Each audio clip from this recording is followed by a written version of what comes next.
সম্মানীয় দর্শক শ্রোতা, আপনারা যে কুলটা দেখতে পাচ্ছেন এটা ভারত সুন্দরী আপেল কুল। কেউ কেউ এই কুলটারে মিস ইন্ডিয়া বলেও ডাকে। খুব ভালো করে খেয়াল করুন, আমি পুরো ক্যামেরাটা আপনাদের ঘুরিয়ে দেখাবো। আমি যে জায়গাটায় ক্যামেরা ঘোরাচ্ছি জায়গাটায় দেখুন, এখানে যে গাছটা আছে গাছটা 2 বছরের গাছ। 2 বছরের গাছে অলরেডি 35 থেকে 40 কেজি কুল অলরেডি লেগে আছে।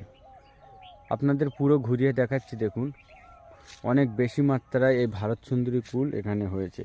তবে বৃষ্টির কারণে কালারটা একটু কম হয়ে গেছে, এর কালারটা আরও অনেকটাই ভালো ছিল। এই জায়গাটায় খেয়াল করুন, এই জায়গাটার কালারটা খুব সুন্দর আছে। এই ভারত সুন্দরী কুল এখন বাজার 40 থেকে 50 টাকা কেজি আছে। তবে এই কুল চাষ করে চাষিরা প্রথম বছর বা দ্বিতীয় বছর প্রচুর টাকা কামাই করতে পারবেন। এই কুলের সঠিক জাতের চারা যদি আপনাদের প্রয়োজন হয় আমাদের আলিয়া নার্সারিতে কন্ট্যাক্ট করবেন।